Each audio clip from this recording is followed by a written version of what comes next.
quick look at the top story. Saudi Arabia says its air defense system has intercepted a long-range ballistic missile fired from Yemen. Houthi rebels have also claimed to have fired a long-range ballistic missile that travelled 500 kilometres over the border with Saudi Arabia. Meanwhile, Saudi Arabia's state television is reporting that the kingdom has appointed new ministers for the National Guard and for economy and planning, this citing a royal decree. Right, well, we're also hearing reports now that an anti-corruption committee headed by the Crown Prince Mohammed bin Salman of Saudi Arabia has detained several princes and dozens of former ministers. Joining us now is Ian Black. He is a visiting senior fellow at the Middle East Centre at the London School of Economics. Ian, thanks for speaking to us.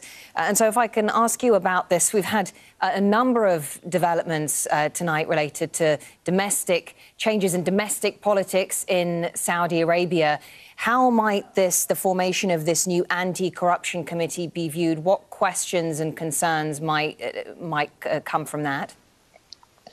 Well, this is a breaking story, and it's developing quite rapidly, and there is a dearth of detailed information. But it looks like an unprecedented series of actions. They're flowing from royal decrees that have been coming out this evening. So, first of all, we had the reports of the dismissal of at least two key ministers, and now that was been followed by reports of this anti-corruption committee that was announced earlier, but now names are starting to come out, and it seems to be quite extraordinary. There are none of this is confirmed, I hasten to add, but there are names of people who were powerful figures, ministers, princes, and this is all being done in the name of, according to fairly pro-Saudi media, in terms of improved economic performance and oversight of public finances. That's the key, perhaps, to understanding this, and that's consistent with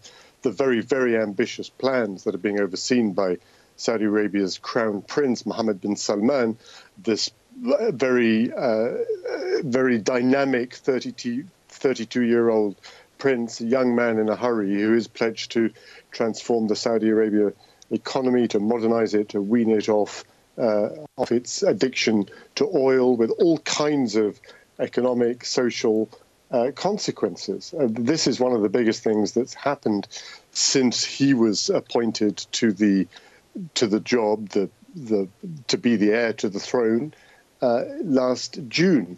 It's consistent with things that have happened before. When bin Salman was given the position of Crown Prince by his father, King Salman, he replaced the man who had been previously in that job, Mohammed bin Nayef. And according to some interpretations of what's happening, both on the ministerial front and on the anti-corruption front, these measures are all designed to consolidate bin Salman in power, but also to improve the execution of his very, very ambitious plans for economic transformation. That's called Vision 2030. That's the headline for what is an extraordinary range of plans for the future of the kingdom. So it's also another reminder of how a country which is quite hard to understand, certainly from the outside, can be very opaque, is repeatedly hitting the headlines. Only last week, bin Salman unveiled these plans for this mega city, futuristic new urban area on the Red Sea. He talked about returning Saudi Arabia to moderate Islam, things which generated, screaming headlines across the globe and attracting, very, very intense attention to what's going on. So the decrees tonight are doing that yet again and underlying how rapid the pace of change is in Saudi Arabia at the moment.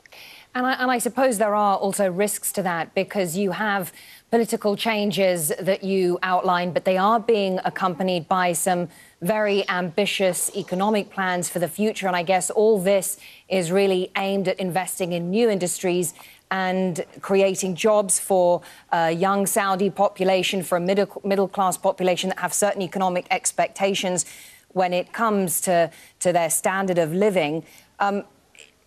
But nevertheless, you do also have conservative elements of the ruling establishment. How might these socio-economic changes be viewed by them?